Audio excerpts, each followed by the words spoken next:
আসসালামু আলাইকুম, আমি আব্দুল্লাহ আল মামুন।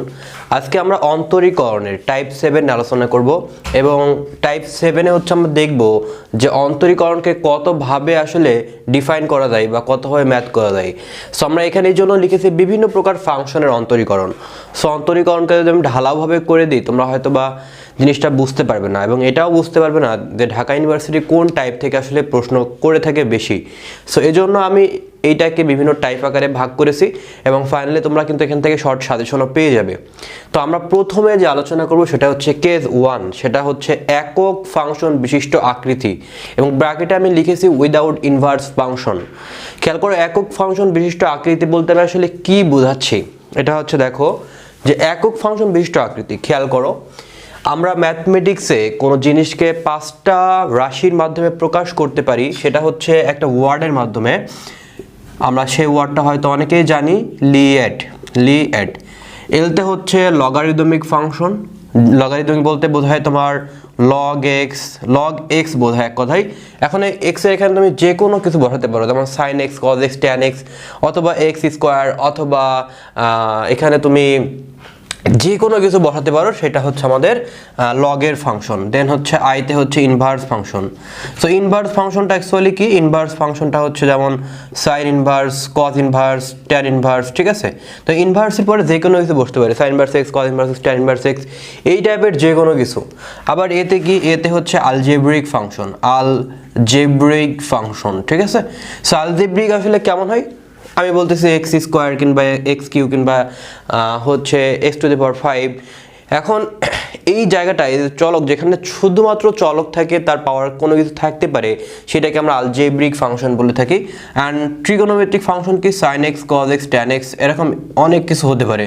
তো এখন এই যে সাইন এক্স, ট্যান এক্স, এই জায়গাটা এক্সের এখানে তুমি যে কোনো কিছু চাইলে বসাতে পারো। এক্সের এখানে তুমি যে কোনো কিছু চাইলে বসাতে পারো বলতে কি, এখানে লন এক্স বসাতে পারো, এখানে ট্যান এক্স বসাতে পারো, ওখানে সাইন ইনভার্স এক্স বসাতে পারো, কোনো সমস্যা নাই। বুঝতে পারছো বিষয়টা? আচ্ছা, দেন হচ্ছে ইতে কি, এক্সপোনেনশিয়াল ফাংশন কি, ই টু দি পাওয়ার এক্স। এখন ই টু দি পাওয়ার এক্সের এখানে তুমি যে কোনো কিছু বসাতে পারো, এক কথায় ই থাকা লাগবে। যদি এরকম কিছু থাকে তাহলে সেটাকে বলতেছি আমরা এক্সপোনেনশিয়াল ফাংশন। এখন এই যে 5টা টার্ম আমরা লিখেছি, যে কোনো একটা সিঙ্গুলার পার্ট যদি থাকে, যে কোনো একটা সিঙ্গুলার পার্ট হতে পারে সেটা লগারিদমিক, হতে পারে সেটা ট্রিগোনোমেট্রিক, হতে পারে ইনভার্স ফাংশন, যে কোনো কিছু যদি আমাদের একক ফাংশন বিশিষ্ট আকৃতি এবং সেটা যদি সিঙ্গেল পার্ট থাকে, সেইগুলোকে আমরা বলতেছি একক ফাংশন বিশিষ্ট আকৃতি। অর্থাৎ এমন থাকবে না যে লগারিদমিক এবং সাইন একসাথে বা ইনভার্স ফাংশন এবং এক্সপোনেনশিয়াল ফাংশন একসাথে। যদি এরকম থাকে সেক্ষেত্রে আমরা আসলে গুণের ফর্মুলা অ্যাপ্লাই করে থাকি। সেক্ষেত্রে আমরা কি অ্যাপ্লাই করে থাকি, গুণের ফর্মুলা। সো একক ফাংশন বিশিষ্ট আকৃতি। এবং মজার ব্যাপার হচ্ছে যে এই যে টার্মটা আছে, এখানে যতগুলো ম্যাথ আছে সব থেকে গুরুত্বপূর্ণ হচ্ছে এই কেসটা, যে একক ফাংশন বিশিষ্ট আকৃতি। এটা অনেক বেশি আসে এবং সব থেকে সহজ। এবং আমরা এখানে যে ম্যাথগুলো করব সবগুলো সরাসরি সূত্রের মাধ্যমে ম্যাথ করতে হবে, সরাসরি সূত্র প্রয়োগ করে। এই ম্যাথগুলোর নিয়ম হচ্ছে সবগুলো সরাসরি সূত্র প্রয়োগ করে ম্যাথ করতে হবে। সো কোনো টেনশনের কোনো কারণ নাই। সো আমরা সরাসরি সূত্রের মাধ্যমে ম্যাথগুলো আসলে করব। ওকে, সো আমরা কেস 1 প্রথমে একক ফাংশন বিশিষ্ট আকৃতি। আমরা প্রথম কোশ্চেনটা যদি দেখি, আমাদের প্রথম কোশ্চেনটা যদি আমরা বললাম যে সরাসরি ফর্মুলার মাধ্যমে করতে হবে। সো আমরা একটা ফর্মুলা আগে দেখি, খেয়াল করো। যদি আমি তোমাকে বলি যে ddx x two the power n, যদি এরকম কোনো কিছু তোমাকে আমি বলি, তুমি সেই ফর্মুলাটা লেখো এমন যে nটা সামনে আসে, x ওই n থেকে 1 বিয়োগ হয়ে যায়। এই ফর্মুলাটা আমরা সবাই জানি। সো এখন খেয়াল করো, যদি কখনো তোমার এই x এর জায়গায় এমন দেওয়া থাকে যে এখানে দেওয়া থাকলো তোমার হচ্ছে সাইন স্কোয়ার এক্স, এই টাইপের কোনো কিছু যদি দেওয়া থাকে, তাহলে আসলে কি বোঝাচ্ছে? খেয়াল করো, এই স্কোয়ারটা এখানে দেওয়া আর উপরে দেওয়া সেম কথা, বুঝতে পারছো? কারণ এখানে দিলে যা হয় এখানে দিলে সেম জিনিস হয়। সো এখন আমরা যদি বুঝে নিই যে এই যে সাইন এক্স, তার পাওয়ার হচ্ছে 2, আমরা কিন্তু এটাকে অনায়াসে এক্স চিন্তা করতে পারি আর এটাকে আমরা এন চিন্তা করি, x to the power n. So এনটা সামনে আসবে, এক্সট্রা বসবে আর ওই এখান থেকে আসলে 1 বিয়োগ হয়ে যাবে। সো আমাদের আলটিমেট যে জিনিসটা দাঁড়াবে সেটা হচ্ছে সাইন এক্স। ওকে, আচ্ছা, তাহলে আমরা বুঝলাম এটা আমাদের কি হচ্ছে আসলে sin x। এখন যদি এই জিনিসটা খেয়াল করো, আমি এখানে sin x করলাম, কিন্তু এখানে একটা ব্যাপার আছে যে এইটা কিন্তু আসলে প্রকৃতপক্ষে x না। আমি এটাকে x চিন্তা করে এই সূত্র অ্যাপ্লাই করেছি, যেহেতু এটা x না তাহলে এটাকে আবার অন্তরীকরণ করলে হয় আসলে cos x। সো এই দুইটাকে আমরা এখন একসাথে লিখতে পারি কি sin 2x। sin 2x মানে হচ্ছে 2 sin x into cos x, ঠিক আছে। সো আমরা এই যে ফরম্যাটটা আছে এই টাইপের ফরম্যাট অ্যাপ্লাই করে কিন্তু ম্যাথটা করব। আমাদের কি দেওয়া রয়েছে দেখো ভাই, আমাদের যে জিনিসটা দেওয়া রয়েছে সেটা হচ্ছে cos স্কয়ার x। চিন্তা করো cos স্কয়ার x। এখন ভাই আমাদের এই x এর জায়গায় আবার কি দেওয়া রয়েছে ln x।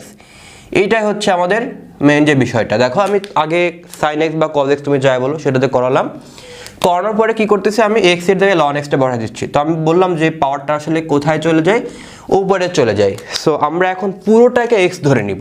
সো আমরা এখন পুরোটাকে x ধরে নিব, আর এটাকে আমরা এখন যদি n চিন্তা করি তাহলে আমাদের আলটিমেট জিনিসটা কেমন দাঁড়াচ্ছে খেয়াল করো। আমাদের পাওয়ারটা সামনে আসবে, তার মানে 2 cos ln x, 2 cos ln x পাওয়ারটা সামনে আসলো, এই পাওয়ারের থেকে 1 বিয়োগ হয়ে যাবে।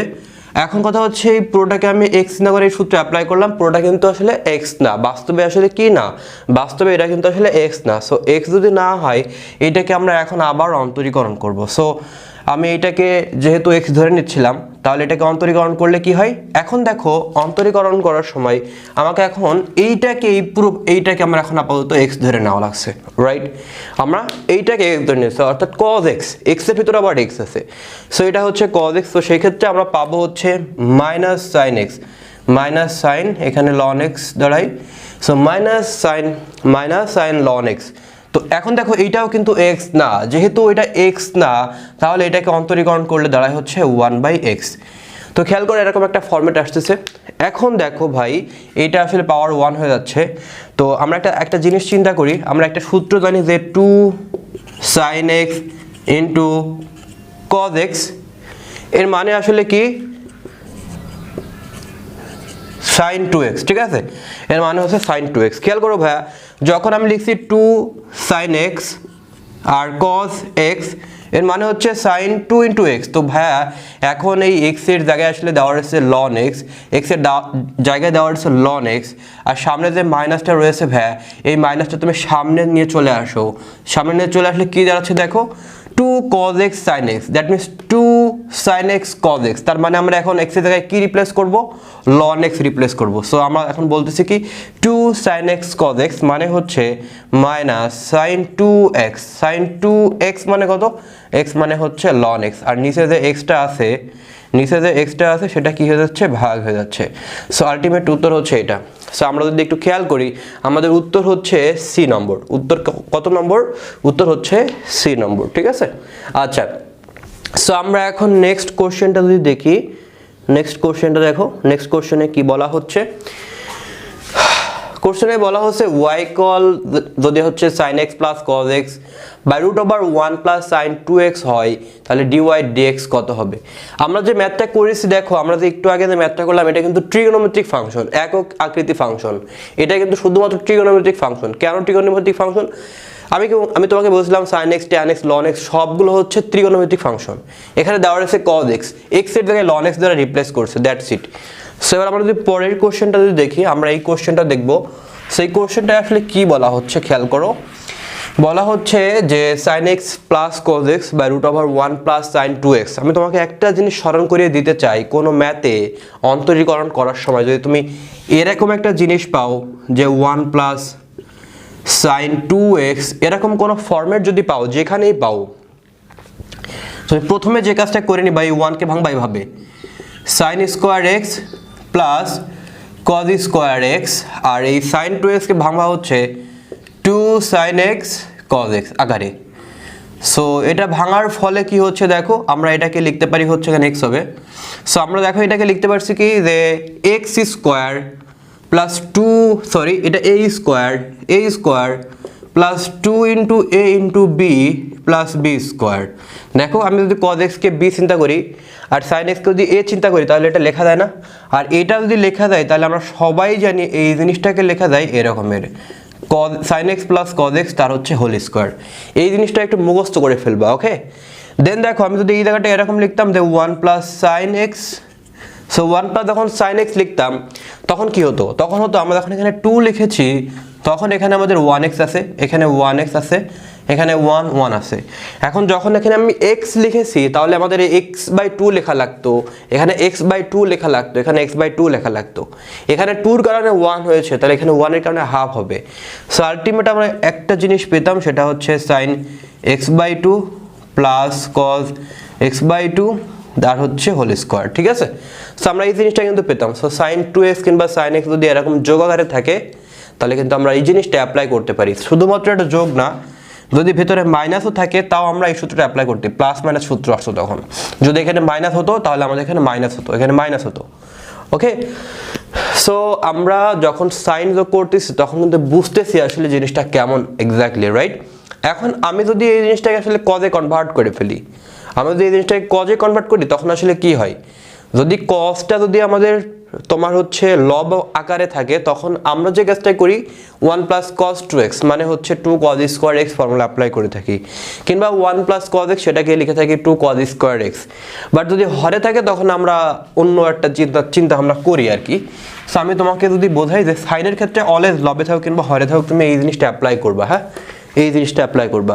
এখন তোমাকে যেটা বললাম যে 1 প্লাস cos 2x যদি থাকে তাহলে লেখা যায় 2 cos স্কয়ার x। এখানে যখন x লিখবো তখন এখানে হাফ লিখবো। সো যখন cos থাকতেছে তখন সরাসরি ফর্মুলাই অ্যাপ্লাই করতেছি।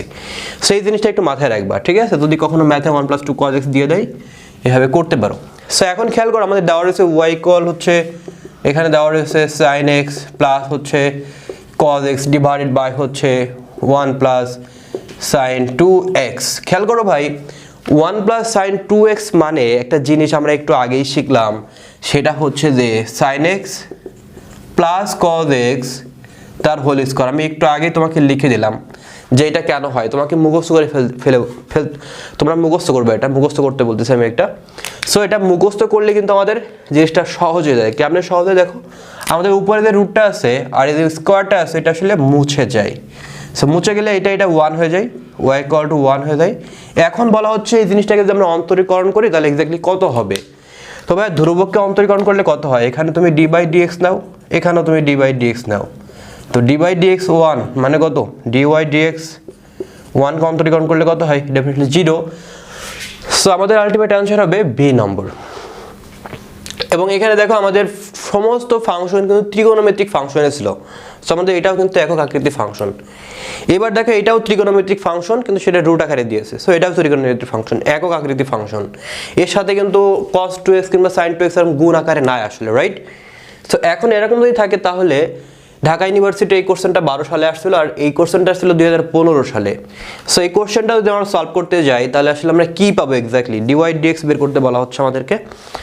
সো আমি তোমাদের যদি একটু দেখাই কোশ্চেনটা আসলে আমরা কিভাবে করতে পারি। খেয়াল করো আমাদের দেওয়া আছে y equal to root over cos 2x হয়, যদি এমন হয় তাহলে আমাদের dy/dx বের করতে হবে। তো খেয়াল করো ভাইয়া dy/dx যখন বের করব আমরা একটা ফর্মুলা জানি d/dx রুট ওভার x এর ফর্মুলা, সেটা হচ্ছে 1/2 রুট x। এই ফর্মুলাটা আমরা মোটামুটি সবাই জানি। এখন আমি তোমাকে সহজ করার জন্য যদি এরকম কখনো দিয়ে দিই যে এখানে cos x যদি দিয়ে দিই আমি, সো এখানে cos x দিয়ে দিই। cos x দিয়ে দেওয়া মানে হচ্ছে যে এই পুরোটাকে আমরা এখন x চিন্তা করব, x চিন্তা করলে এখানে আমরা cos x বসাবো। কিন্তু বাস্তবে এটা তো x না, যেহেতু ওইটা x না তাহলে ওইটাকে আবার অন্তরীকরণ করলে হবে মাইনাস sin x। সেই অন্তরীকরণটা আমরা গুণ করে দিচ্ছি, রাইট। এখন ভাইয়া দেখো এখন আমাদের এই x এর জায়গায় cos x মানে x এর জায়গায় 2x দিয়েছি। সো আমরা প্রথমে আগে রুটের ফর্মুলা অ্যাপ্লাই করব 1/2 root x, 1/2 root x, root x 1/2 root x। Fine, আমরা এখানে করলাম 1/2 রুট x, কিন্তু ভাইয়া এটা তো x না, যেহেতু এটা x না তাহলে এটাকে আবার অন্তরীকরণ করতে হবে। অন্তরীকরণ করলে হবে আমাদের মাইনাস sin 2x। আমরা পুরোটাকে x চিন্তা করে নিচ্ছি। আচ্ছা পুরোটাকে x চিন্তা করে যখন আমি করতেছি তখন দেখো আমি এটা করলাম, করার পরে এবার খেয়াল করো আমাদের এখানে কিন্তু 2x আছে, আমাদের এখানে কিন্তু শুধুমাত্র x নাই, আমাদের এখানে আছে 2x আছে। কথা বুঝছো, ভালো করে বোঝো। 1/2 রুট x, কিন্তু এটা x না তাহলে এটাকে আবার অন্তরীকরণ করলাম, কিন্তু যেহেতু এখানে দেখতে পারি এর ভিতরে 2x in the power x না, তাহলে এটাকে আবার অন্তরীকরণ করলে আমরা সামনেটা 2 পাবো। সো উপরে এই 2টা আর এই 2টা কাটা যায়, তাহলে minus sine 2x by root over cos 2x। তাহলে খেয়াল করে এটা উত্তর হবে এ নম্বর, উত্তর হবে এ নম্বর। ওকে, এটা ঢাকা ইউনিভার্সিটিতে আসছিল 3-4 সালে এবং পরবর্তীতে আবার রিপিট করছিল 12-13 সালে। নেক্সট কোশ্চেনটা যদি আমরা একটু দেখি, দেখো নেক্সট কোশ্চেনটা তোমাদের হোমওয়ার্ক থাকলে এটা তোমরা করবে বাসায়। ওকে, নেক্সট কোশ্চেনটা আমি করিয়ে দিব না, একই জিনিস শুধু কজের জায়গায় সেক দিয়েছি। সো এটা তোমাদের হোমওয়ার্ক থাকলে এটা তোমরা করবা কাইন্ডলি বাসায়। আমি পরের কোশ্চেনটা যদি দেখাই, ddx log x e। এখন এইটাকে আমরা কিভাবে করতে পারি খেয়াল করো, আমাদের একটা জিনিস জানতে হবে, যদি আমাদের এরকম কোনো কিছু থাকে যে লগ ধরো এখানে a আছে এখানে b আছে, এই জিনিসটাকে লেখা যায় 1/log ba। ভালো করে বোঝো, যখন আমি লিখতেছি log ab, আমি যখন 1/something লিখতেছি তার মানে এইটা এর জায়গায় b চলে আসছে, b এর জায়গায় a চলে আসতেছে, দেখো রিপ্লেস হচ্ছে।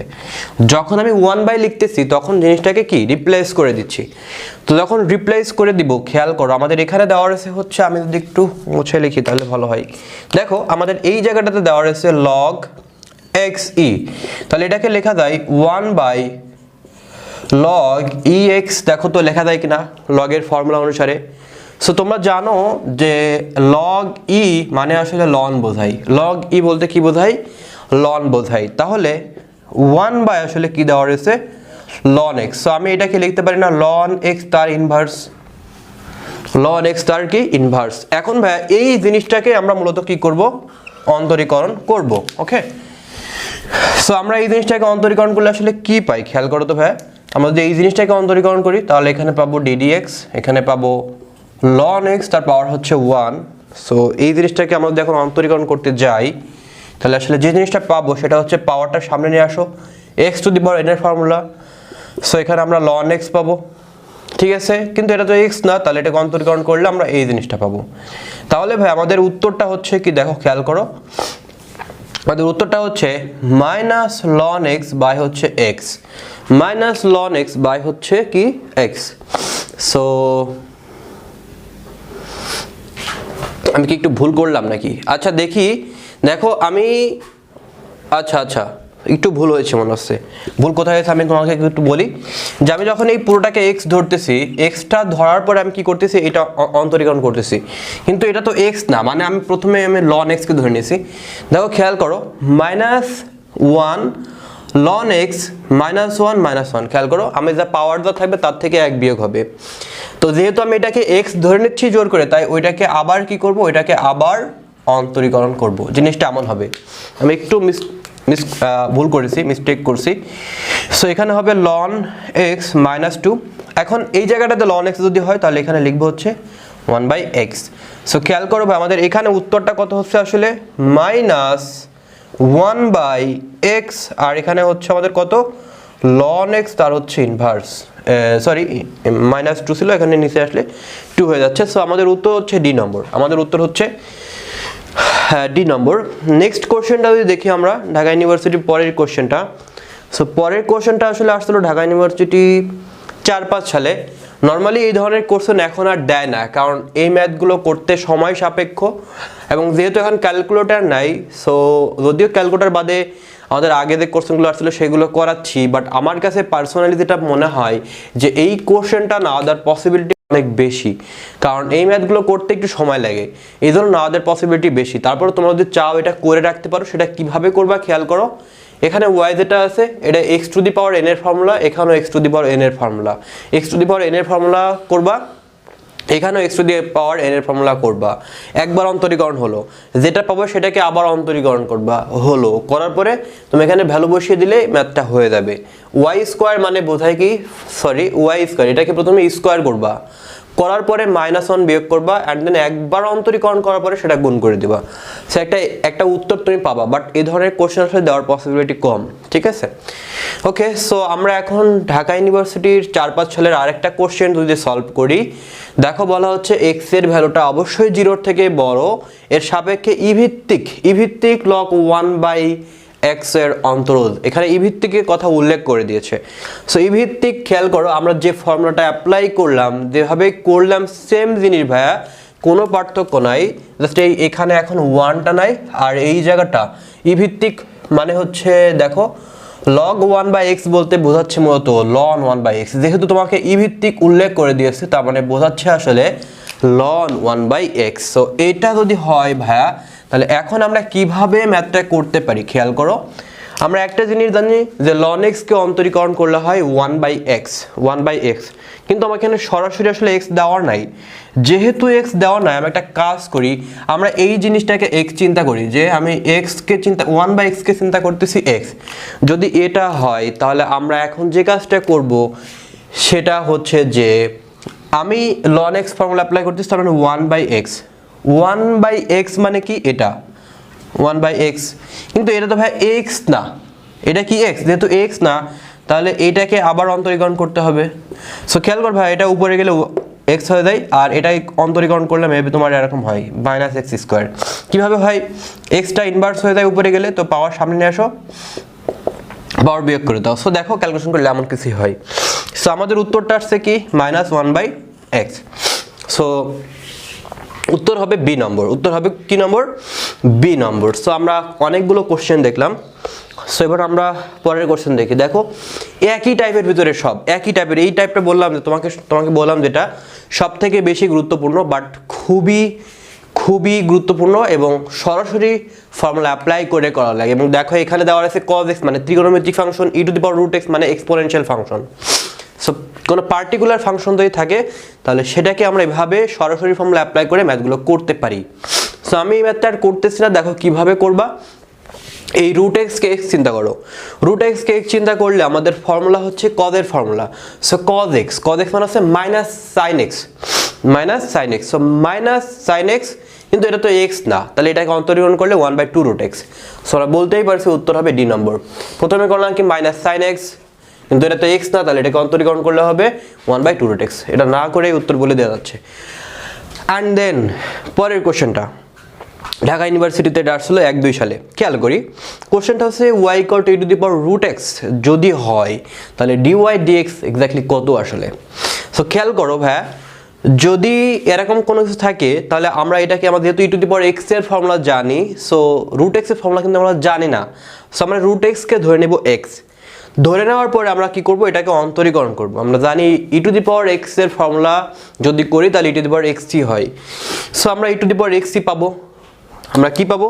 আমরা হচ্ছে e⁻x পাবো, কিন্তু ভাই এটা তো x না, এটাকে ধরে নিয়েছি, তাহলে এটাকে অন্তরীকরণ করলে 1/2√x। তাহলে 1/2√x কোনটা? পেয়ে গেছি। সো বি নম্বর অ্যান্সার।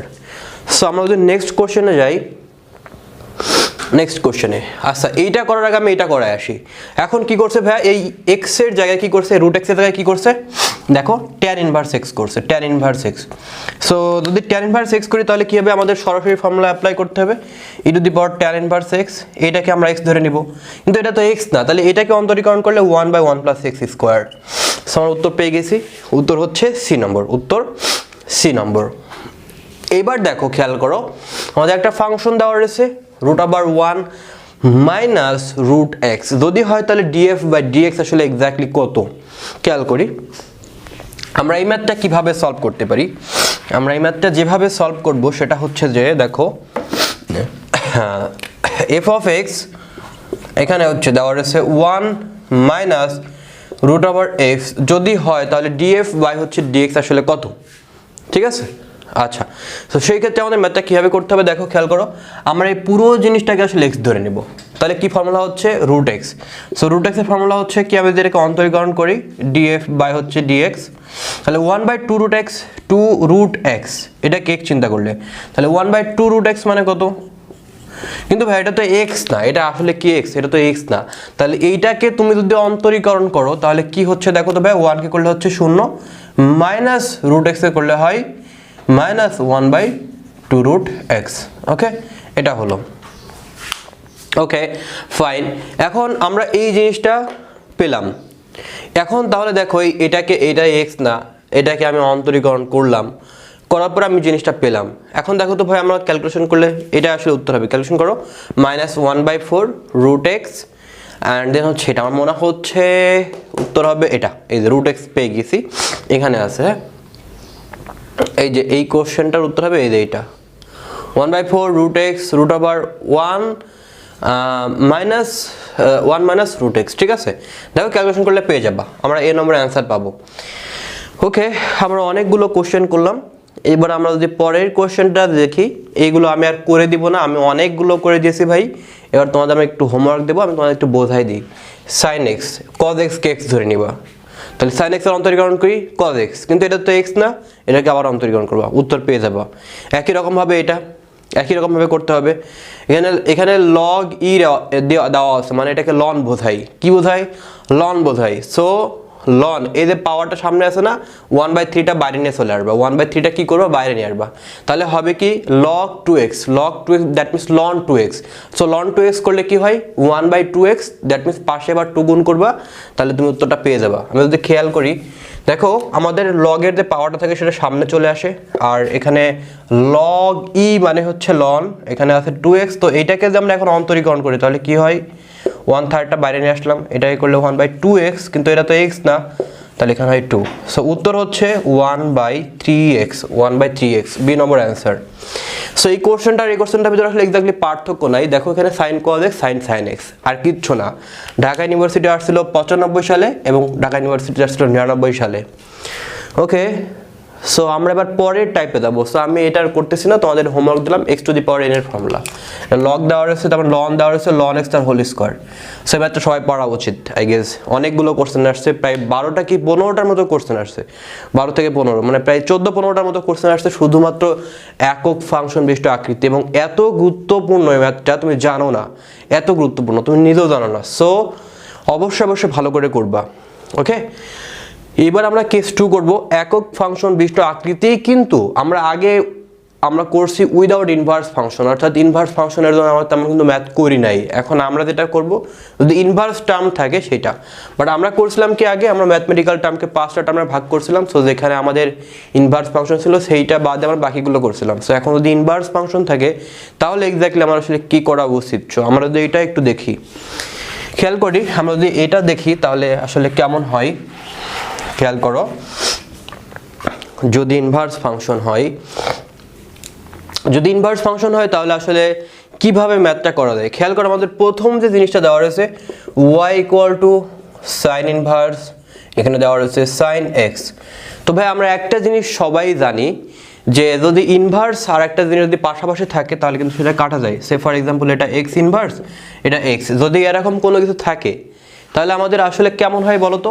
x ইনভার্স আর xটা কাটা যায়, তাহলে এখানে থাকে 1।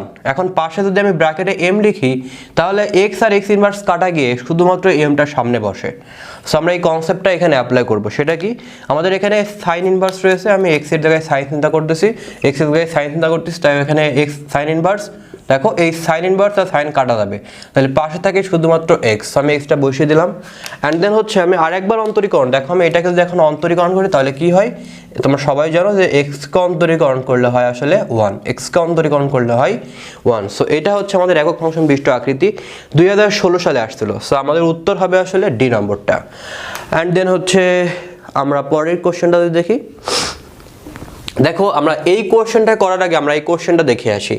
আমাদের পরের যে ম্যাথটা 1997 সালে যে কোশ্চেনটা আসছিল ঢাকা ইউনিভার্সিটি জাস্ট কি করছিল, x এর জায়গায় আমাদের x+1 দিয়েছিল, আর কোনো পার্থক্য নাই ভাই, x+1 করে দিয়েছিল, আর কিচ্ছু না। দেখো সব সেম, জাস্ট কি করছে x এর জায়গায় x+1। সো একই রকমভাবে সাইন ইনভার্স কাটা যাবে, তাহলে এখানে থাকে হচ্ছে x+1। সো আমি যদি এখন এইটাকে অন্তরীকরণ করি তাহলে আলটিমেটলি আমাদের এখানে 1 দাঁড়ায়। সো আমাদের কিন্তু আসলে জিনিসটা হয়ে গেছে। সো dy/dx মানে হচ্ছে 1। সো আমরা এখন যদি খুঁজি উত্তরে যে সি নম্বর, আর বাকিগুলো কিন্তু অনেক বড় বড় অপশন দেওয়া রয়েছে, অনেকে হয়তো ভুল করে বলবো ম্যাথটাতে। সো এই জন্য ম্যাথটা দেওয়া। সো ইনভার্স ফাংশনের মোটামুটি জিনিসগুলো করলাম আমরা।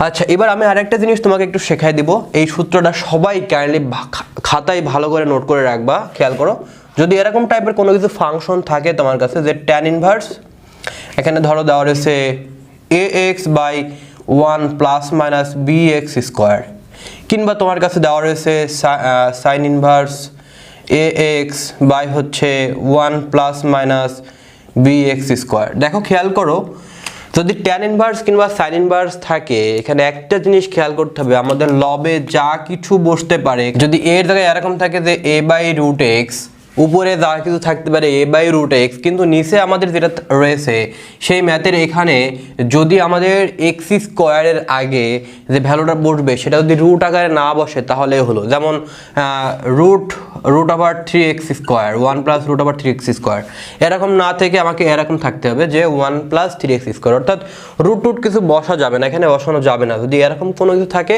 তাহলে আমরা এই ফর্মুলাটা অ্যাপ্লাই করতে পারি। আবার এই ম্যাথটা কীভাবে থাকতে পারে, এখানে আমাদের এক্স স্কোয়ারের জায়গায় শুধুমাত্র এক্সও থাকতে পারে, যে কোনোভাবে থাকতে পারে। সো যেভাবেই থাকুক না কেন আমাদের ফর্মুলা একই। ফর্মুলাটা হচ্ছে এমন যে লবে আমরা একবার অন্তরীকরণ করব, আমরা জাস্ট একবার অন্তরীকরণ করব। সো অন্তরজ ডিভাইডেড বাই হচ্ছে আমাদের হরে সবসময় প্লাসের টার্মটাই বসাবো। হরে সবসময় কি করবো, এখানে মাইনাস থাকলেও প্লাস, আবার প্লাস থাকলেও অলওয়েজ প্লাসই বসবে। সো একবার অন্তরীকরণ উপরে আর নিচে হচ্ছে 1 প্লাস bx স্কোয়ার। সো এই জিনিসটা মাথায় রাখবা, মাথার ভিতরে ঢুকিয়ে রাখো যে আমাদের উপরে আমরা কি করব, একবার অন্তরীকরণ করব আর নিচে হচ্ছে আমরা কি করব, আমরা প্লাসের টার্মটা নিব। সো আমরা এই জিনিসটা যদি জানি তাহলে আমরা এখন অ্যাপ্লাই করতে পারি। খেয়াল করো, দেওয়া রয়েছে ট্যান ইনভার্স কি দেওয়া রয়েছে দেখো তো ভাই, আমাদের যেটা দেওয়া রয়েছে y ইকুয়াল টু হচ্ছে ট্যান ইনভার্স 2x বাই হচ্ছে 1 মাইনাস এক্স স্কোয়ার। খেয়াল করো ভাই, আমি তোমাকে বলতেছি যদি এখানে মাইনাস থাকে তবুও তুমি প্লাস নিবা, যদি প্লাস থাকে তবুও তুমি প্লাস নিবা। সো হরে আমাদের এখানে কি হবে, প্লাস এক্স স্কোয়ার, আর লবে আমাদের যাই থাকুক আমরা একবার অন্তরীকরণ করব। একবার অন্তরীকরণ করলে এই যে উত্তরটা হয়ে গেছে। এই ম্যাথটা ট্যান ইনভার্স এবং সাইন ইনভার্সের ক্ষেত্রে খাটবে, মাথায় রাখবে এটা শুধুমাত্র ট্যান ইনভার্স এবং সাইন ইনভার্সের ক্ষেত্রে খাটবে। টেনশনের কোনো কারণ নাই, ঢাকা ইউনিভার্সিটি তো নর্মালি আসলে দিলে ট্যান ইনভার্স এবং সাইন ইনভার্স থেকে দিবে। তো ঢাকা ইউনিভার্সিটি যা ছিল 2010 সালে, পরবর্তী রাজশাহী বিশ্ববিদ্যালয় এবং জাহাঙ্গীরনগর বিশ্ববিদ্যালয় রিপিট করছে কোশ্চেনটা। ওকে, সো আমরা মোটামুটিভাবে ইনভার্স ফাংশনের বিষয়গুলো জেনে নিলাম। এখন আমরা অব্যক্ত ফাংশনের অন্তরীকরণ শিখব। অব্যক্ত ফাংশনটা আসলে কি, অ্যান্ড দেন অব্যক্ত ফাংশনের শর্টকাটটা কি আমরা সেটা একটু দেখব। সো অব্যক্ত ফাংশনটা এক্স্যাক্টলি কি, আমরা এখন আসলে কেস 3 করতেছি। সো অব্যক্ত ফাংশন, কোনো একটা ফাংশনে যখন আমাদের এক্স ওয়াই অর্থাৎ একাধিক যখন চলক থাকে তখন আমরা সেটাকে অব্যক্ত ফাংশন বলে থাকি। একই সাথে যদি দুইটা চলক থাকে, দেখো আমাদের এক্স ওয়াই কিন্তু এখানে আসলে চলক আকারে আছে। সে ফর এক্সাম্পল আমি এই জিনিসটাকে এরকমও বলতে পারি, যেমন ধরো এক্স ওয়াই প্লাস হচ্ছে x square y plus x q y equal to 0। এই জিনিসটা কিন্তু আমাদের অব্যক্ত ফাংশন, কেননা আমাদের এই জায়গাটাতে এক্সও চলক, ওয়াই চলক, এক্সও চলক, ওয়াই চলক। তুমি কি করো দেখো, এখানে তুমি অন্তরীকরণ করো, এপাশে ডি ডিএক্স নাও, এপাশে ডি ডিএক্স নাও, তুমি কিন্তু ওয়াইকেও আসলে চলক ধরে ম্যাথ করো। এখন আরেকটা জিনিস বোঝাই, এরকমও থাকতে পারে x square plus y square, এটাও আসলে অব্যক্ত ফাংশন, কেননা এখানে আমাদের এক্স এবং ওয়াই দুইটাই আসলে চলক। সো যদি কোনো ফাংশনে আমাদের দুইটাই একসাথে চলক থাকে, চলক হিসেবে কাজ করে, তাহলে সেটাকে আমরা মূলত অব্যক্ত ফাংশন ডিফাইন করে থাকি। সো আমাদের যে ম্যাথটা দেওয়া রয়েছে সেই ম্যাথটা আমরা কিভাবে করতে পারি, e to the power x y plus 1 equal 5 হলে আমাদের বলা হচ্ছে ডিওয়াই ডিএক্স এক্স্যাক্টলি কত, ডিওয়াই ডিএক্স কত হবে। সো আমি তোমাদের অব্যক্ত ফাংশনের জন্য একটা শর্টকাট ফর্মুলা লিখে দিচ্ছি। ফর্মুলাটা কেমন, ফর্মুলাটা হচ্ছে এমন যে ডি ডি এক্স এরকম যদি হয় তাহলে আমরা এখানে যেটা করব সেটা হচ্ছে যে আমরা এখানে যেটা করব ওয়াই রেসে, তাই আমরা এখানে করব এক্স এর সাপেক্ষে অন্তরীকরণ, এক্স এর সাপেক্ষে অন্তরজ, এক্স এর সাপেক্ষে অন্তরজ, আর এখানে এক্স আছে তাই আমরা এখানে করব হচ্ছে ওয়াই এর সাপেক্ষে অন্তরজ। একটা জিনিস মুখস্থ রাখতে হবে তোমাদের বা মাথায় রাখতে হবে, যখন আমি এক্স এর সাপেক্ষে অন্তরীকরণ করব তখন এখানে ওয়াই আসলে কনস্ট্যান্ট বসে, আর যখন ওয়াই এর সাপেক্ষে করব তখন এক্সটা কনস্ট্যান্ট বসে। সো এই জিনিসটা একটু মাথায় রাখবা, যখন আমি এক্স এর সাপেক্ষে অন্তরীকরণ করব তখন ওয়াইটা কনস্ট্যান্ট, আর যখন আমরা ওয়াই এর সাপেক্ষে অন্তরীকরণ করব তখন এক্সটা কনস্ট্যান্ট। এবং আমাদের পুরো ম্যাথে সামনে একটা মাইনাস দিতে হবে। এই ফর্মুলাটা মাথার ভিতরে ঢুকিয়ে রাখো এবং কয়েকবার করতে করতে তুমি আসলে জিনিসটা বুঝে যাবা। সো আমি যদি আবার বলি, এক্স এর সাপেক্ষে অন্তরীকরণ তখন ওয়াই কনস্ট্যান্ট, এবং ওয়াই এর সাপেক্ষে অন্তরীকরণ তখন আসলে আমাদের এক্সটা কনস্ট্যান্ট। যদি এরকম কোনো কিছু বসে তাহলে আমরা ম্যাথটা কিভাবে করতে পারি, আমাদের এখানে দেওয়া রয়েছে e to the power x y plus 1 equal to 5। So আমি তোমাদের কাছ থেকে একটু সময় নিচ্ছি, আমি একটুখানি দাঁড়াও। ওকে, তো দেখো আমাদের এখানে দেওয়া রয়েছে e to the power x y plus 1 equal to 5। So এই ম্যাথটা আমরা কিভাবে করতে পারি, আমরা সবাই জানি যে যদি লন থাকে সামনে, আসলে যদি ই থাকে তাহলে সামনে লন নিলে ম্যাথটা অনেক বেশি ইজি হয়ে যায়। সো আমি কি করলাম, সামনে লন নিলাম। সো এখানে আমাদের লন নিতে হবে, যেহেতু এখানে লন নিয়েছি এখানেও লন নিব, তো তাহলে জিনিসটা প্যারালাল হয়ে গেল। তাহলে দেখো ভাই, আমরা জানি যে লনের ক্ষেত্রে আমাদের ই এর যে পাওয়ারটা আছে সেই পাওয়ারটা সামনে চলে আসে, আর দেখো লন এর ভ্যালু কত, লন এর ভ্যালু হচ্ছে 1। সো পাওয়ারটা সামনে চলে আসলো আর লন এর ভ্যালু 1, সো এইটা ইনটু 1 মানে তো আসলে এটাই হবে। আর এখানে হচ্ছে লন 5, সো আমরা লিখতে পারি x y plus 1 minus ln 5 equal to 0। So আমরা এখন এই জিনিসটাকে আসলে কি করব, অন্তরীকরণ করব। তো খেয়াল করো ভাইয়া, একটা জিনিস ভালো করে খেয়াল করো, আমাদের 1টা কিন্তু কনস্ট্যান্ট, আবার লন 5 কি কনস্ট্যান্ট, কেননা আমরা জানি লন এক্সটা চলক। এখন এই এক্স এখানে এক্স স্কোয়ার সাইন এক্স ইটি সিটি থাকতে পারে, বাট যখন এখানে 5 তখন তো কনস্ট্যান্ট, বুঝতে পারছো? সো এটাকে অন্তরীকরণ করলেও 0 হবে সব সময়, আবার এটাকে অন্তরীকরণ করলেও সব সময় 0 হবে। তার মানে আমাদের মাথা ঘামানোর বিষয় শুধুমাত্র x y. So x y এর অন্তরীকরণ করলে ম্যাথটা ক্লোজ। সো আমি একটা কাজ করি, দেখো ডিওয়াই ডিএক্স যখন করব তখন যখন ওয়াই আছে তখন এখানে এক্স এর সাপেক্ষে অন্তরীকরণ করতে হবে। এক্স এর সাপেক্ষে অন্তরীকরণ করলে তখন y constant, so y constant হলে ওয়াইটা সামনে নিয়ে আসো। এক্স এর সাপেক্ষে অন্তরীকরণ করলে এটা 1 বসে, আর এটা করলে 0 হবে, এটা করলেও 0 হবে, তোমরা সবাই জানো, বোঝো এটা। এখন এক্স আছে এখানে ওয়াই এর সাপেক্ষে অন্তরীকরণ করে নিছে, সো এক্স থাকলে ওয়াই এর সাপেক্ষে অন্তরীকরণ করলে, ওয়াই এর সাপেক্ষে অন্তরীকরণ করলে তখন এক্সটা কনস্ট্যান্ট, সো যেটা কনস্ট্যান্ট সেটাকে বাইরে নিয়ে আসবা, ওটাকে তো আর অন্তরীকরণ করা যাবে না। সো ওয়াইকে অন্তরীকরণ করলে 1 এবং সামনে একটা মাইনাস হবে, সূত্রের মাইনাস। সো মাইনাস ওয়াই বাই এক্সই হবে উত্তর। সো আমাদের সি নম্বরটা এক্স্যাক্টলি উত্তর। ঢাকা ইউনিভার্সিটিতে এটা 14-15 সালে আসছে, এরপরে কিন্তু আর আসে নাই। এবং আমার কাছে যেটা মনে হয় ঢাকা ইউনিভার্সিটি 21-22 সেশনের জন্য এই ম্যাথটা অনেক বেশি গুরুত্বপূর্ণ। আমার যেটা মনে হয়, পার্সোনাল অপিনিয়ন, এই ম্যাথটা ঢাকা ইউনিভার্সিটিতে আসার পসিবিলিটি অনেক বেশি। বুঝতে পারছো বিষয়টা? শুধুমাত্র 21 না, এটা 2022 ব্যাচের জন্য গুরুত্বপূর্ণ। যদি কোনোভাবে ঢাকা ইউনিভার্সিটিতে 21 ব্যাচে না আসে তাহলে আমি বিশ্বাস করি এটা 22 ব্যাচে চলে আসবে ইনশাল্লাহ। মানে এটা বলতে এই টাইপের ম্যাথ। ওকে, নেক্সট কোশ্চেনটা যদি আমরা দেখি, নেক্সট কোশ্চেনটা খেয়াল করি। নেক্সট কোশ্চেনে বলা হচ্ছে if x to the power n plus y to the power n equal a to the power n যদি হয়, দেন ওয়াই ডিওয়াই ডিএক্স এর ভ্যালু এক্স্যাক্টলি কত আসলে। সো দেখো এই ম্যাথটাও কিন্তু আমরা এই ফর্মুলা অ্যাপ্লাই করে ইজিলি করে ফেলতে পারি। সো সেটা কিভাবে আমরা করতে পারি, দেখো আমাদের বলা হচ্ছে x to the power n y to the power n and finally a to the power n যদি হয় তাহলে ডিওয়াই ডিএক্স আসলে কত। তো খেয়াল করো ভাইয়া, আমি এই ম্যাথটা যদি করতে যাই, ডিওয়াই ডিএক্স ইকুয়াল, দেখো যখন ওয়াই বলতেছে তখন উপরে আমাদের এক্স এর অন্তরীকরণ, সো এক্স এর অন্তরীকরণ তখন ওয়াইটা কনস্ট্যান্ট, সো ওয়াই কনস্ট্যান্ট দেবো, তাহলে এটাকে অন্তরীকরণ করলে 0 হবে। আবার এ টু দি পাওয়ার এন এটাও তো কনস্ট্যান্ট, তাহলে এটাকে অন্তরীকরণ করলে 0 হবে।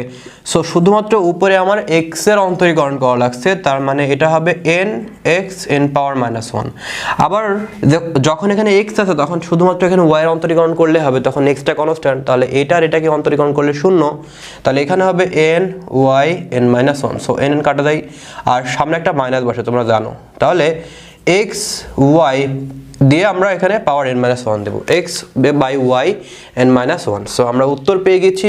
এটা এই কোশ্চেনটা একই উত্তর দেওয়া মনে হচ্ছে, একটু মনে হয় ভুল করছে এরা, সি এবং ডি একই অপশন দিয়ে ফেলছে, বাট এরকমটা হবে না, এখানে হয়তো একটু ভুল লিখছে। ঠিক আছে, ওকে নেক্সট কোশ্চেনটা যদি দেখি আমরা, ঢাকা ইউনিভার্সিটি পরের কোশ্চেনটা আসলে ঢাকা ইউনিভার্সিটিতে 7-8 সালে এবং পরবর্তী বার রিপিট করছে 12-13 সালে। সো আমি তোমাদের একটা কথা বলি যে ঢাকা ইউনিভার্সিটি কোশ্চেন খুব বেশি রিপিট হয় না, আর যদি হয়ও তাহলে Dhaka university question Dhaka university repeat করে। এই জন্য ঢাকা ইউনিভার্সিটি প্রস্তুতির জন্য তুমি যদি ঢাকা ইউনিভার্সিটি কোশ্চেন ব্যাংকটা খুব ভালোভাবে অ্যানালাইজ করে পড়তে পারো তাহলে যে কোনো ম্যাথ আসলে সহজে হয়ে যায়। যেমন এই ম্যাথটা আমি এই ম্যাথগুলো যদি ঢালাওভাবে করতাম তুমি আসলে বুঝতে না, একবার ওই টাইপ একবার এই টাইপ যদি একসাথে করাতাম তাহলে তুমি কিন্তু বুঝতে পারতে না। আসলে আমি যখন অব্যক্ত ফাংশনগুলো করতেছি তখন দেখতেছি 5-6টা ম্যাথ এই টাইপের ভিতরে আছে, তার মানে বলতে পারছি এটা 5 স্টার। আবার যখন একক ফাংশন বিশিষ্ট আকৃতি তখন 12টা কিংবা 15টার মতো আসছিল, তো আমরা ওইটা 15 স্টার বুঝে নিচ্ছি। আবার যখন ইনভার্স ফাংশন করতেছি তখন ইনভার্স ফাংশনের জন্য আমাদের 3টা ম্যাথ আসছে, সো 3 স্টার বুঝে নিচ্ছি। এবং লাস্ট এই টাইপ থেকে কত সালে আসছে সেটার মাধ্যমে আমরা বুঝে নিতে পারছি যে সামনে কোন টাইপের থেকে প্রশ্ন আসলে আসতে পারে। সো অবশ্যই ভালো করে বুঝবা, ভালো করে অ্যানালাইজ করে সলভ করবা, তাহলে আসলে হয়ে গেল। ওকে, সো আমরা এখন পরের কোশ্চেনটা যদি সলভ করি, খেয়াল করো আমাদের এই যে ম্যাথটা যে দেওয়া রয়েছে এই ম্যাথটা, সো আমরা এটা কীভাবে করতে পারি খেয়াল করো। আমাদের দেওয়া রয়েছে x² + 3xy + 5y² = 1 dy/dx কত। সো আমরা যদি dy/dx বের করতে যাই, খেয়াল করো আমরা প্রথমে যে কাজটা করব, এখানে y রয়েছে তাহলে এখানে x এর সাপেক্ষে অন্তরীকরণ করব। y রয়েছে তার মানে x এর সাপেক্ষে অন্তরীকরণ করব, তখন y-টা কনস্ট্যান্ট। সো y-টা কনস্ট্যান্ট যদি হয় তাহলে আমরা y-টাকে অন্তরীকরণ করলে 0 হবে। তাহলে খেয়াল করো x² এখানে হবে 2x, x এর সাপেক্ষে অন্তরীকরণ করো 2x, আর y-টা এখানে কনস্ট্যান্ট না, তাহলে y-টাকে বাইরে নিয়ে আসো প্লাস y-টাকে বাইরে নিয়ে আসার পরে তুমি 3x কে অন্তরীকরণ করলে কি হয়, শুধুমাত্র 3 হয় না, শুধুমাত্র কি হয়, তো 3টা গুণ করে দিলাম প্লাস 5y², পুরোটা y, তাহলে y-টা কনস্ট্যান্ট, সো y-টাকে অন্তরীকরণ করলে 0 হবে, আর 1 কে করলে তো 0 হবে, সো এইটুকু থাকে। নিচে যদি খেয়াল করি আমাদের x আছে, তাহলে এখানে y এর অন্তরীকরণ, তখন x-টা কনস্ট্যান্ট, সো x কনস্ট্যান্ট থাকলে x² কে অন্তরীকরণ করলে 0 হবে না, কারণ শুধুমাত্র x এর টার্মে আছে। দেন আমরা এখানে x কনস্ট্যান্ট রাখবো, সো x-টাকে বাইরে রাখলাম, বাইরে রাখার ফলে আমাদের এখানে 3y মানে 3x কে বাইরে রাখতে পারি, দেন y কে অন্তরীকরণ করলে হবে 1, আর 5y² কে করলে হবে 10y। সো এটাই আমাদের উত্তর, শুধুমাত্র সামনে একটা মাইনাস বসবে। তাহলে দেখো মাইনাস কই আছে, 2x মাইনাস, এই যে উত্তরটা পেয়ে গেছি ডি নম্বর, 2x + 3y, 3x + 10y, সামনে একটা মাইনাস আছে। সো আমাদের উত্তরটা হবে ডি নম্বর। একই রকম ভাবে তোমরা এই কোশ্চেনটা করবে, এই কোশ্চেনটা আমি আর করে দিব না। এবার দেখো ঢাকা ইউনিভার্সিটির পরের যে কোশ্চেনটা এবং লাস্ট যে কোশ্চেনটা ঢাকা ইউনিভার্সিটির 95-96 সালে আসছিল সেটা হচ্ছে এটা। এর ভিতর আরেকটা কোশ্চেন আসছিল, অব্যক্ত ফাংশনে আরেকটা কোশ্চেন আসছিল, বাট আমি এখানে অ্যাড করবো আমার মনে ছিল না, পরে পিডিএফটা বানাই ফেলেছিলাম, সো আমি আর দেখানোর স্পেস পাই নাই। অব্যক্ত ফাংশনের টোটাল 5টা না, আর একটা ম্যাথও আছে, সো সেই ম্যাথটা তোমার একটু মূল বই থেকে কালেক্ট করে ফেলো, বাট এইগুলো করলে আসলে হয়ে যায়, আর কিছু লাগে না। ওকে, সো x² + y² = 4 হলে dy/dx কত। ভাই করানো লাগবে, আমি তো x⁴n এর ফর্মুলায় করে দিয়েছি তোমাদেরকে, x⁴n y⁴n সেই ম্যাথটা করে দিয়েছি, তো এই ম্যাথটা কি করা লাগবে আর। তো সেই ম্যাথের উত্তর কেমন আসছিল, x⁴n y⁴, মনে আছে না, -x/y, এখানে কত আসতেছিল n-1। সো n এর ভ্যালু কত দেওয়া রয়েছে এখানে n এর ভ্যালু আমি তোমাদের ম্যাথটা করাইছিলাম একটু আগে, x⁴n y⁴n a⁴n। এই ম্যাথটা করার ফলে আমাদের এরকম উত্তর আসছিল না। তো এখানে আমাদের a⁴n এর ভ্যালু দেওয়া রয়েছে 4, এটা তো কনস্ট্যান্ট, আর n এর ভ্যালু দেওয়া রয়েছে 2, তাহলে এখানে 2 বসাও, তাহলে তোমরা উত্তরটা পেয়ে যাবে। এটা তো নর্মাল ফর্মুলা, সাধারণ ফর্মুলা, সব ক্ষেত্রে খাটবে। সো তাহলে -x/y হবে উত্তর, বি নম্বরটা উত্তর, রাইট। সো আমরা কেস 1, কেস 2 অ্যান্ড কেস 3 শিখলাম। আর নেক্সট হচ্ছে 2 বা ততোধিক ফাংশন যদি ভাগ আকারে থাকে তাহলে আসলে কেমন হবে। Okay fine. সো কেস 4 হচ্ছে কোনো ফাংশন যদি ভাগ আকারে থাকে তাহলে আমাদের আসলে ম্যাথটা করতে হবে কিভাবে, সেটা হচ্ছে আমাদের এখানে মুখ্য বিষয়। ওকে, সো আমরা এখন কেস 4 করব। আমরা এখন ভাগের ফর্মুলা মোটামুটি সবাই জানি, কেস 4। সো আমরা এখন ভাগের ফর্মুলা শিখব।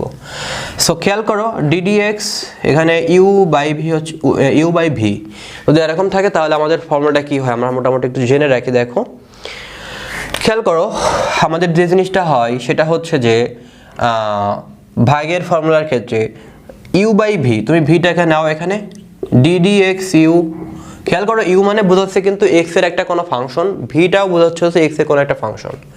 এখানে মাইনাস হবে u ddx v বাই হচ্ছে এখানে ভি স্কোয়ার, খেয়াল করো v d d x u minus u d d x v by root over by হচ্ছে ভি স্কোয়ার। ঠিক আছে, জাস্ট সরাসরি ফর্মুলা অ্যাপ্লাই করে করলে হবে। ঠিক আছে, সরাসরি ফর্মুলা অ্যাপ্লাই করে করলে হবে। খেয়াল করো আমরা এটা আসলে কীভাবে করতে পারি, ওয়াই ইকুয়াল টু দেওয়া রয়েছে 1 plus x divided by 1 minus x, এর ডিওয়াই ডিএক্স কত হবে। সো আমি যদি ডিওয়াই ডিএক্স করতে যাই তাহলে এক্স্যাক্টলি কত হবে, খেয়াল করো আমাদের ভিটা সামনে রাখো, এবার এইটাকে অন্তরীকরণ করতে হবে। সো এটাকে অন্তরীকরণ করলে 1 করলে 0, এক্স করলে 1 মাইনাস, এবার আমাকে যেটা করতে হবে সেটা হচ্ছে এইটাকে তুমি সামনে রাখো, এইটাকে অন্তরীকরণ করলে হয় -1 divided by 1 minus x square. ঠিক আছে, সো উপরে একটু ক্যালকুলেশন করলে আসলে উত্তরটা হয়ে যাবে। খেয়াল করো 1 মাইনাস এক্স মাইনাস মাইনাসে প্লাস হয়ে যাচ্ছে, so 1 plus x by divided by হচ্ছে 1 মাইনাস এক্স তার হোল স্কোয়ার। সেটা কাটা যায়, সো উত্তর হবে 2 বাই 1 মাইনাস এক্স স্কোয়ার। ঠিক আছে, সো 2 বাই 1 মাইনাস এক্স স্কোয়ারই হবে উত্তর, এই যে বি নম্বরটা হবে উত্তর। সো এই একই রকম ভাগের ফর্মুলা অ্যাপ্লাই করে দেখো, আমরা এখন কিন্তু পরের যে দুইটা ম্যাথ আছে সেই ম্যাথটা করতে পারি। আমি একটা কাজ করি, আমি সহজ ম্যাথটা করে দিই, কঠিন ম্যাথটা তোমাদের হোমওয়ার্ক থাকবে, এটা তোমরা করবা এবং আমি বিশ্বাস করি যে এটা তোমরা পারবা। জাস্ট tan x এর অন্তরীকরণ এবং cot x এর অন্তরীকরণ তোমাদের জানতে হবে, আর কিচ্ছু নয়। সো আমরা এখন একই ফর্মুলা অ্যাপ্লাই করে দেখো, যদি আমরা পরের কোশ্চেনটা যদি করি, এই কোশ্চেনটা, সো আমরা এখন খেয়াল করো ম্যাথটা যদি করতে যাই, root over x plus 1 divided by হচ্ছে রুট এক্স মাইনাস 1। সো আমাদের হোলের ডিওয়াই ডিএক্সটা আসলে কত হবে খেয়াল করি। দেখো এই জায়গাটাতে আমাদের কাজটা করতে হবে ভি এর অন্তরীকরণ। সো আমরা এখানে কি করব, রুট ওভার এক্স মাইনাস 1, এখন এইটাকে যদি অন্তরীকরণ করি তাহলে কি হবে খেয়াল করো 1/2 রুট এক্স মাইনাস, এবার আমরা এখন কি কাজটা করব সেটা হচ্ছে এইটাকে বাইরে নিয়ে আসবো। So root over x plus 1 এটাকে অন্তরীকরণ করলে হবে 1/2 root x divided by root x minus 1। So ভাই এখন মনে হয় তোমরা পারবা, জাস্ট কি করবো 1/2 রুট এক্সটা বাইরে নাও, বাইরে নিলেই কিন্তু আমাদের ম্যাথটা আসলে হয়ে গেছে, এখানে রুটটা এখানে হবে। সো এখন তুমি যদি এটাকে কমন নাও, কমনে ক্যালকুলেশন করলে উত্তরটা পেয়ে যাবো, একদম সিম্পল ম্যাথ। একই রকমভাবে আমি তোমাদের বলতেছি, এটাও তোমাদের হোমওয়ার্ক থাকলো। সো ভাগের ফর্মুলা দিয়ে দেখো 2000 সালে আসছিল, 2011 সালে আসছিল, 2018 সালে আসছে, সো পরে কিন্তু আসে নাই। ওকে, নেক্সট আমরা কেস 5 করব, সেটা হচ্ছে প্যারামেট্রিক ফাংশনের অন্তরীকরণ। এখন প্যারামেট্রিক ফাংশন বলতে আসলে কি বোঝাচ্ছি কেস 5। সো কেস 5 এ আসলে প্যারামেট্রিক ফাংশন বলতে বোঝাচ্ছি কোন একটা ফাংশনকে যখন শুধুমাত্র x এবং y দুটাকে সেপারেট ভাবে কোন একটা চলকের মাধ্যমে প্রকাশ করতেছি, সেটাকেই বলতেছি আমরা প্যারামেট্রিক ফাংশন। আমি তোমাকে একটু ভালো করে বোঝাই, অর্থাৎ কোন একটা জিনিসকে যখন দুইটা চলক আকারে বা দুইটা জিনিসকে ডিভাইড করা যায়, খেয়াল করো আমাদের এখানে থিটার যে ফাংশনটা আছে সেই থিটার ফাংশনকে আমি একবার এক্স এর সাপেক্ষে প্রকাশ করছি, আবার এই আলাদা থিটার ফাংশনকে আমরা ওয়াই এর সাপেক্ষে প্রকাশ করছি। দুইটাই কিন্তু দেখো আমাদের ত্রিকোণমিতিক ফাংশন, সেটাকে আমরা একবার এক্স এর মাধ্যমে প্রকাশ করছি এবং আরেকটা ত্রিকোণমিতিক ফাংশন, দুইটা সেম ফাংশন আমরা ওয়াই এর মাধ্যমে প্রকাশ করতেছি, তখন সেটাকে বলতেছি আসলে আমরা প্যারামেট্রিক ফাংশন। সো আমি যদি আরেকটু ক্লিয়ার করতে চাই, সে ফর এক্সাম্পল আমি তোমাকে বললাম যে x + y = 6 কিংবা 4 কিংবা 5, তো এইটাকে লেখা যায় x = y - 6 এবং y = লেখা যায় x - 6। সরি এখানে ভুল লিখছি, 6 - y এখানে হবে 6 - x। সো খেয়াল করো ভাইয়া, আমরা যখন এই জিনিসটাকে লিখতেছি তখন শুধুমাত্র x আকারে ডিফাইন করতে পারছি, y আকারে ডিফাইন করতে পারছি, অর্থাৎ একটা জিনিসকে পার্টিকুলার দুই ভাগে ভাগ করে ফেলতে পারছি, আমরা সেটাকে বলতেছি আসলে অব্যক্ত function, sorry parametric function. So এখন এই প্যারামেট্রিক ফাংশনের জন্য আমাদের যে ফর্মুলাটা অ্যাপ্লাই করা লাগে সেই সূত্রটা আমি তোমাদের একটু লিখে দিব, সো সবাই কাইন্ডলি লিখবা। সো খেয়াল করো আমাদের খুবই সাধারণ একটা ফর্মুলা, সেটা হচ্ছে যে dy dx, আমাদের এখানে হবে y আছে, সো এখানে হবে y এর অন্তরীকরণ, সো এখানে হবে y এর অন্তরজ, আর এখানে x আছে তাই এখানে হবে x এর অন্তরজ। ওকে, এখানে হবে x এর অন্তরজ, এখানে y এর অন্তরজ, এখানে x এর অন্তরজ, একদম সিম্পল আর কিচ্ছু না। আমরা যখন অব্যক্ত ফাংশন করছিলাম তখন কিন্তু উল্টা অন্তরীকরণ করছিলাম এবং সামনে মাইনাস দিয়েছিলাম, বাট এখন আমরা যে কাজটা করছি y থাকলে y এর অন্তরীকরণ, x থাকলে x এর অন্তরীকরণ, সামনে মাইনাস টাইনাস কিছু বসবে না, ম্যাথ হয়ে গেছে। এখন আমি তোমাকে দেখাবো প্রথম কোশ্চেনটা। খেয়াল করো আমাদের dy dx বের করতে বলা হচ্ছে, সো dy dx মানে কত, আমরা y এর অন্তরীকরণ করব। দেখো y এর অন্তরীকরণ আমরা যদি এটা গুণ করি তাহলে আসলে কেমন হয়, দেখো a - a cos θ right, Y এর ভ্যালু এটা দেওয়া আছে।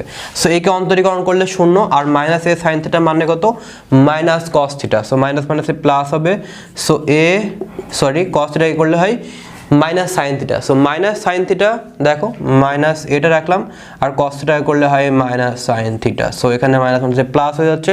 সো এই সাইন থিটা হচ্ছে আমাদের জিনিসপত্র। আর নেক্সট হচ্ছে এক্স এর খেয়াল করো, আমরা যদি একটু খেয়াল করি আমাদের এখানে গুণ করলে হয় এখানে এ থিটা মাইনাস এ সাইন থিটা এরকম কিছু হয়। সো এ থিটাকে অন্তরীকরণ করলে হয় শুধুমাত্র থিটা মাইনাস এ সাইন থিটাকে করলে হয় আসলে এ থিটা না, এখানে একটু ভুল লিখছি আমি, এখানে হবে এ থিটাকে অন্তরীকরণ করলে হয় শুধুমাত্র এ আর এখানে হয় এ কস থিটা। সো আমরা একটা কাজ করি, আমরা এটা কমন নিয়ে নিই। সো এটা যদি কমন নিয়ে নিই তাহলে আসলে কি হয় দেখো তো 1 মাইনাস কস থিটা। সো আমাদের এ কাটা যায়। এবার আমরা এটাকে ক্যালকুলেশন করলে আসলে উত্তরটা পেয়ে যাব। আমরা সবাই জানি যে সাইন থিটা মানে হচ্ছে 2 sine theta by 2 cos theta by 2। কেন লিখছি? কারণ আমরা সাইন 2 থিটা মানে জানি কি, সাইন 2 থিটা মানে জানি সাইন 2 থিটা মানে হচ্ছে 2 সাইন থিটা cos থিটা। আর এখানে যেহেতু সাইন থিটা রয়েছে তাই আমাদের ডিভাইড বাই 2 দেওয়া লাগবে। আর 1 মাইনাস cos থিটা মানে কত আমাকে একটু বলো তো, 2 সাইন স্কয়ার থিটা বাই 2। কারণ আমরা 1 মাইনাস cos 2 থিটার ফর্মুলা জানি। 1 মাইনাস cos 2 থিটা মানে হচ্ছে 2 সাইন স্কয়ার থিটা। সো যখন আমি এখানে 2টা দিব না তখন এখানে হাফ হয়ে যাবে। সো এই 2টা কাটা যায়, এখানে সাইন স্কয়ার, এখানে শুধুমাত্র সাইন থিটা বাই 2 হয়। তাহলে আমাদের উত্তর হচ্ছে কট থিটা বাই 2। সো আমাদের উত্তর হচ্ছে কি cot theta by 2। So B নম্বরটা আমাদের আসলে অ্যান্সার।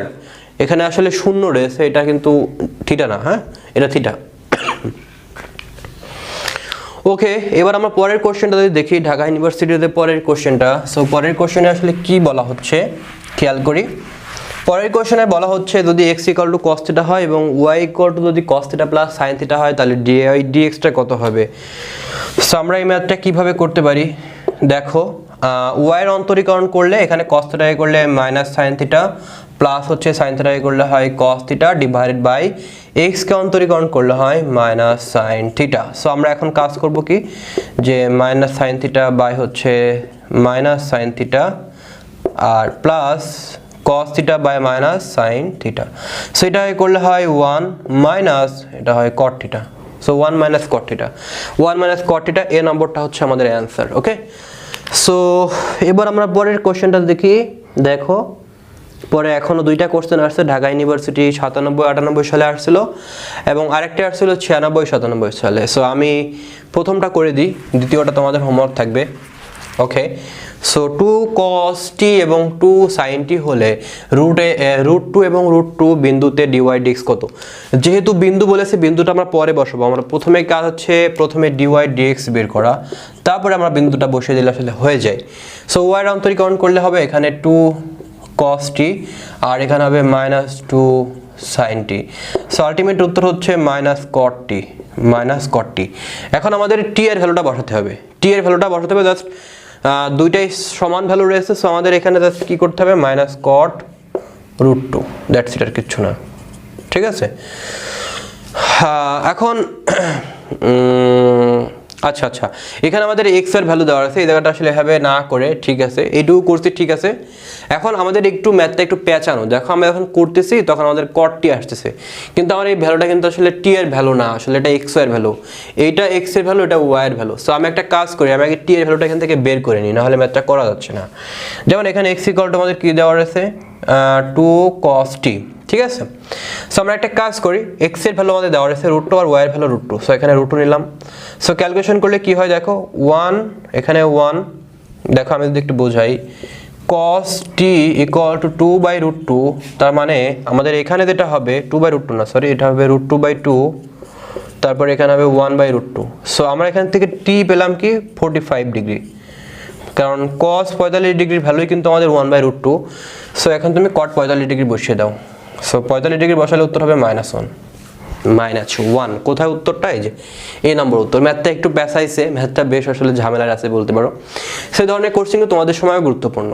একই রকম কোশ্চেন, পরের কোশ্চেনটা তোমাদের কাছে থাকলো, তোমার হোমওয়ার্ক থাকলো, এটা তোমরা করবা, এটা দেখানোর দরকার নাই। নেক্সট আমরা যদি দেখি পর্যায়ক্রমিক অন্তরীকরণ, সাকসেসিভ ডেরিভেটিভ পর্যায়ক্রমিক অন্তরীকরণ।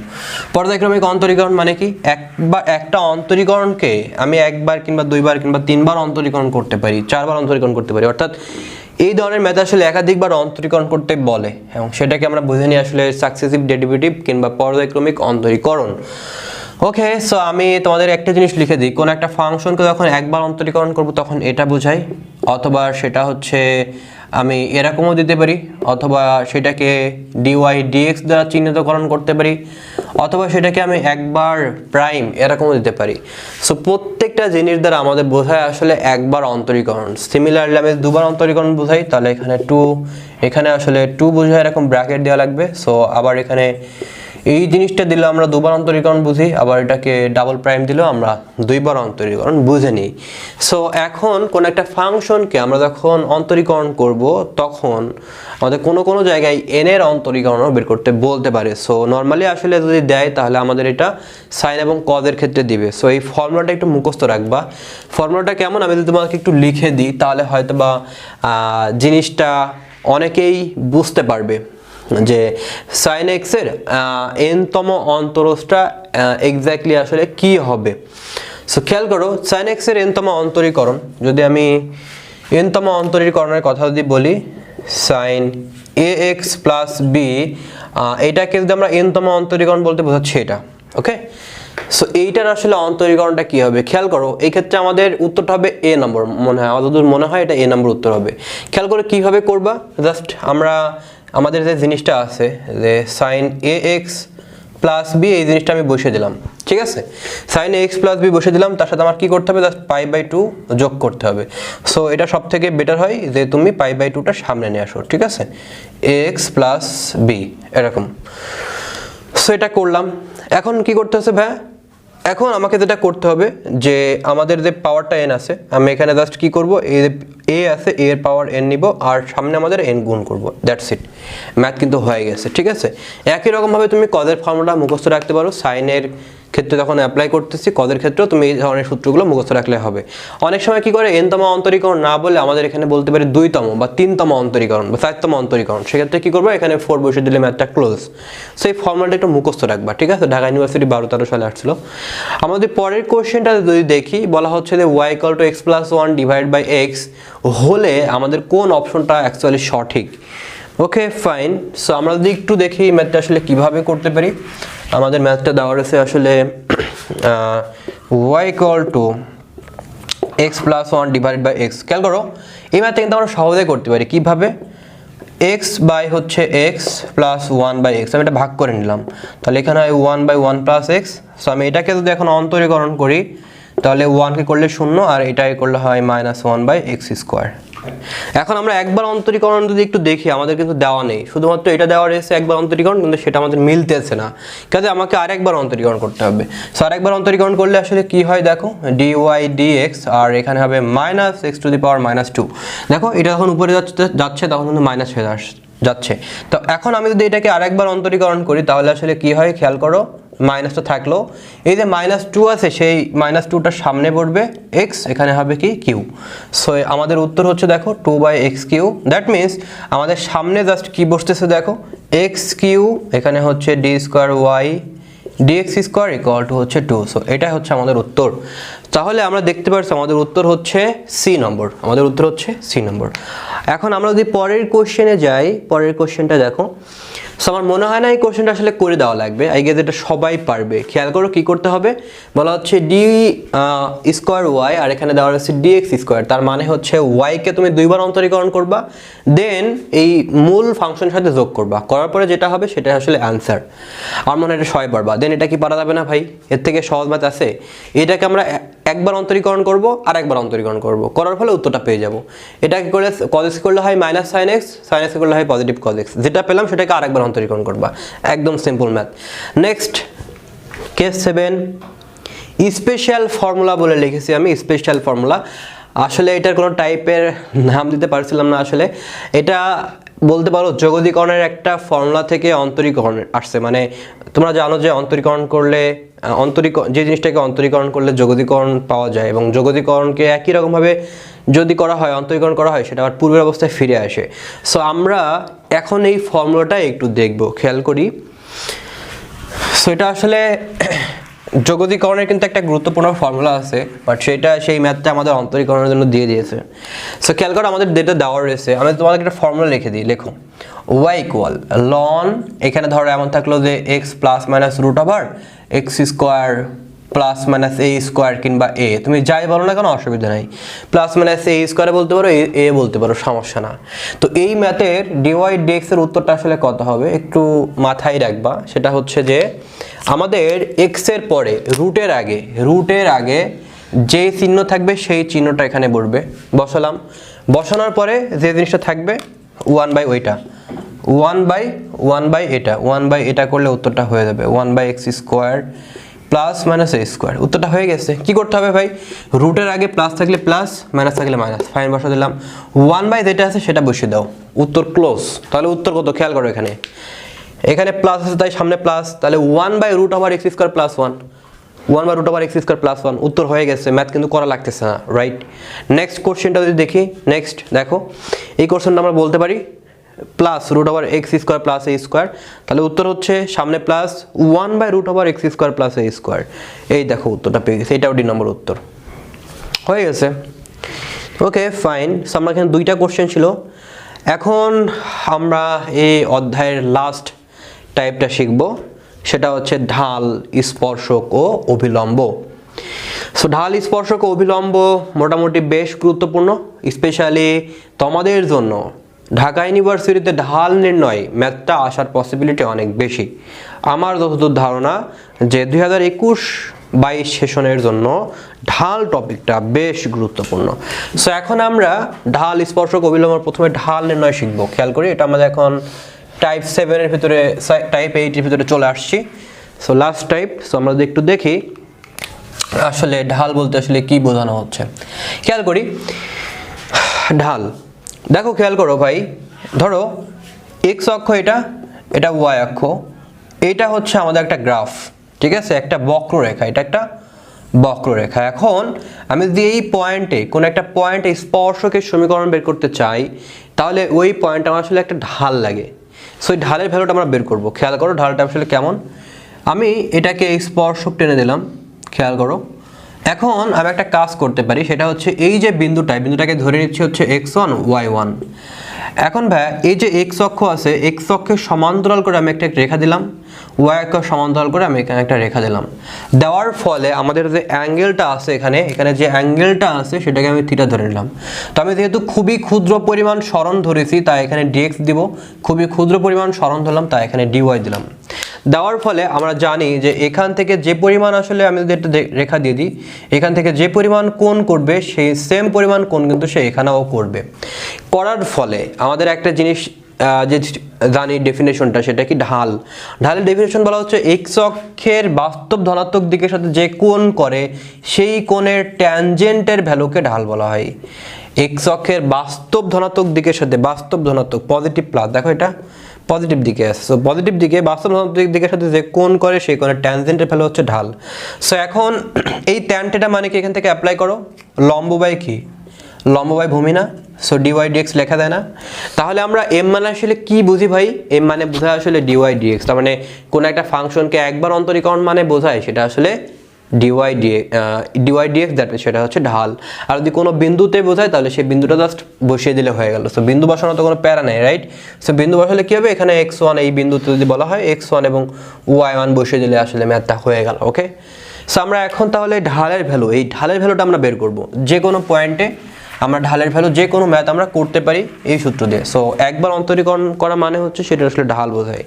সো খেয়াল করো আমাদের অধিবৃত্তের স্পর্শকে ঢাল বের করতে বলা হচ্ছে 4-3 বিন্দুতে। আমাদের এখানে দেওয়া রয়েছে হচ্ছে 3x square minus 4y square equal to 12। এই অধিবৃত্তের স্পর্শকের ঢাল আসলে কত। সো খেয়াল করো আমরা ঢালের ইকুয়েশনটা আসলে কিভাবে বের করতে পারি। আমরা ঢালের ইকুয়েশনটা এভাবে বের করা যায়, যে আমি তোমাকে একটু আগেই বলছিলাম অব্যক্ত ফাংশনের ক্ষেত্রে যে অন্তরীকরণটা আছে। সো ঢাল মানে হচ্ছে ডিওয়াই ডিএক্স। সো আমরা এখন অব্যক্ত ফাংশনে ফিরে যাই, অন্তরীকরণ সেটা কেমন ছিল, ওয়াই আছে তাই এক্স এর অন্তরীকরণ করতে হবে, ওয়াই আছে এক্স এর অন্তরীকরণ করতে হবে, তখন ওয়াইটা কনস্ট্যান্ট, তো এক্স এর অন্তরীকরণ করলে হবে এখানে কি 6x, ওয়াইটা কনস্ট্যান্ট তাহলে এটা 0 এটাও 0। নেক্সট এখানে এক্স রয়েছে, তাহলে এখানে ওয়াই এর অন্তরীকরণ করতে হবে, তখন এক্সটা কনস্ট্যান্ট, সো এখানে হবে কত -8y।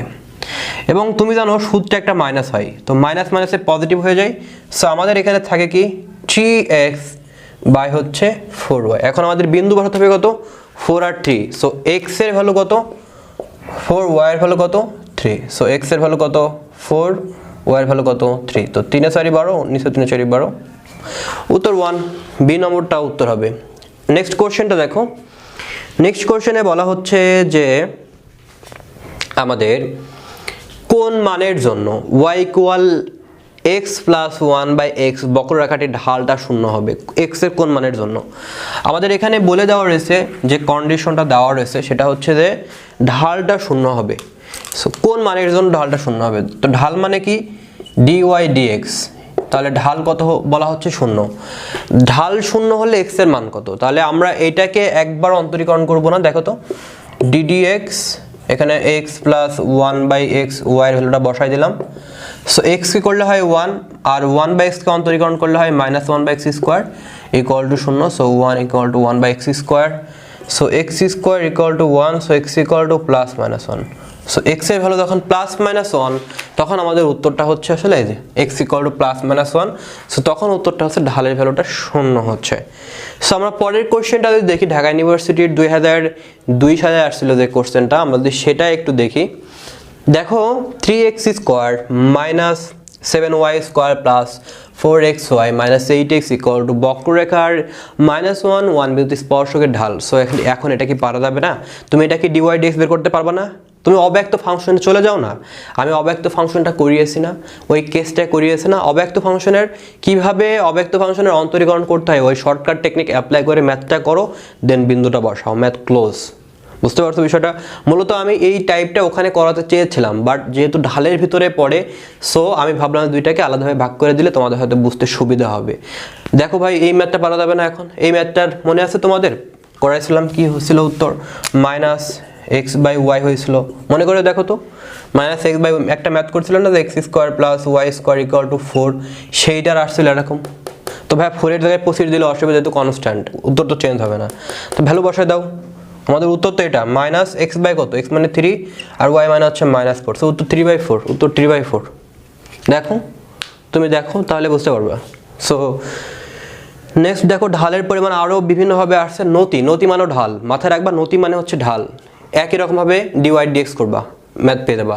বলা হচ্ছে মূল বিন্দুতে নতির পরিমাণ কত, মূল বিন্দু মানে কি ভাই, এটাকে একবার অন্তরীকরণ করবা, 0 0 বিন্দু বসিয়ে দিবা, ম্যাথ ক্লোজ। নেক্সট একই রকমভাবে এটা পারা যাবে না, মূলত এটা কিন্তু আমি করিয়েছি, জাস্ট বিন্দু বসাতে হবে। এখানে কি করতেছি, বিন্দু বসাচ্ছি। এই প্রত্যেকটা অব্যক্ত ফাংশনের অন্তরীকরণ তো তোমাদের করিয়েছি আমি, নাকি করাইছি না, অব্যক্ত ফাংশনের অন্তরীকরণ করাইছি, সেম ভাবে তুমি সব একই রকম ভাবে করবা, জাস্ট বিন্দুটা বসিয়ে দিবা, হয়ে গেল। তুমি অব্যক্ত ফাংশনের এই জিনিসটা করতে পারলে ঢাল এখানে ইজি, নতুন ভাবে করার কিছু নাই আসলে এখানে, বুঝতে পারছো। সো আমরা এখন কেস 2 দেখবো, অ্যান্ড লাস্ট যে টপিকটা সেটা হচ্ছে যে স্পর্শক ও অভিলম্ব, স্পর্শক ও অভিলম্ব।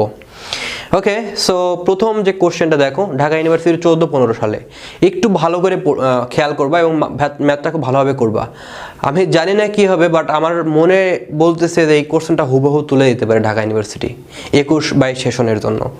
আমার কাছে এটা পার্সোনালি মনে হচ্ছে, আমি জানি না কি হবে, বাট আমার কেন জানি মনে হচ্ছে এটা হুবহু তুলে দিবে, আমার কাছে এটা মনে হচ্ছে। সো এটা একটু ভালো করে করো কাইন্ডলি, কারণ ঢাকা ইউনিভার্সিটি 14-15 সালে আসছে, আর ঢাকা ইউনিভার্সিটির কোশ্চেনগুলো রিপিট হয়। সো 14-15 সালে যে কোশ্চেনটা আসছিল, যেহেতু শর্ট সিলেবাস, আমার মনে হয় যে আসলে দিতে পারে কোশ্চেনটা একটু ক্রিটিক্যাল। আমরা একটু দেখি, ক্রিটিক্যাল বলতে মানে যতগুলো কোশ্চেন করছে তার তুলনায় এটা একটু জটিল আর কি। দেখো বলা হচ্ছে x = 0 বিন্দুতে আমাদের y = x + e⁻x এর লেখ চিত্রে স্পর্শকের সমীকরণ কত হবে। সো আমরা প্রথমে স্পর্শকের সমীকরণটা একটু জেনে নিই। আমি তোমাদের একটু আগেই বলছিলাম যে এরকম একটা বক্ররেখা আছে, আর এই পয়েন্টে যদি স্পর্শকের সমীকরণ বের করতে চাই তাহলে এটা x1 বিন্দু, এটা y1 বিন্দু বলছিলাম।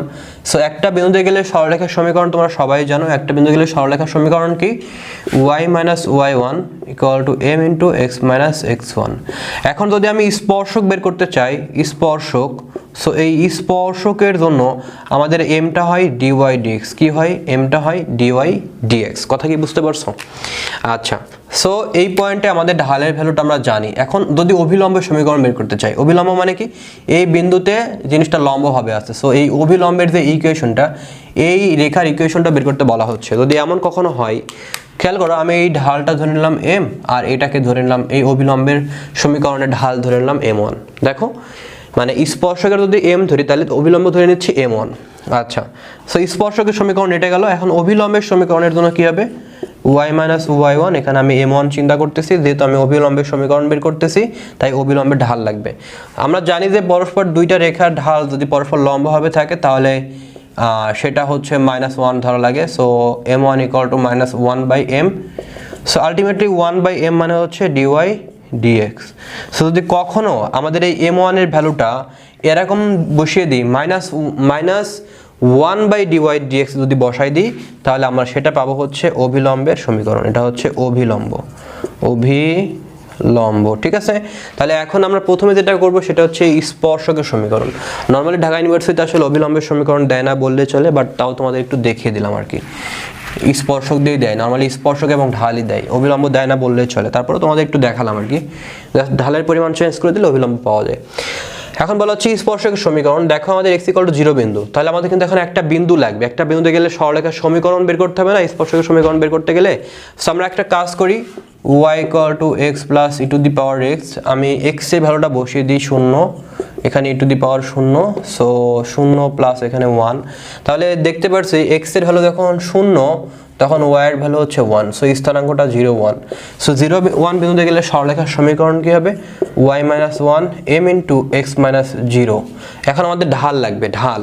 সো ঢাল বের করতে গেলে কি করতে হবে, 0 1 বিন্দুতে ঢাল বের করতে হবে। সো আমি প্রথমে dy dx বের করতে হবে। m মানে ঢাল, মানে আছে dy dx। সো x এ করলে 1, e⁻, এখানে x হবে, অন্তরীকরণ করলাম x e⁻x। এখন 0 1 বিন্দু বসাও তো, 0 1 বিন্দু, 1 + e⁻0। 1 তো y এর ভ্যালু এখানে নাই, সো বসে লাভ নাই। 1 + 1 = 2। সো তোমার কাজ হবে কি, এখানে 2x বসাই দেওয়ার। সো দেখো কি হচ্ছে, 2x - y + 1 = 0। ম্যাথটা একটু ক্রিটিক্যাল, সেই জন্য আসলে দিতে পারে। এতে উত্তর হবে আসলে সি নম্বর, y = 2x + 1। ওকে, আচ্ছা, এরপরে যে কোশ্চেনটা দেওয়া আছে ম্যাথটা সহজ কেন, বলা আছে বক্ররেখা যে সমস্ত বিন্দু স্পর্শক x অক্ষের সমান্তরাল তাদের স্থানাঙ্ক বের করো।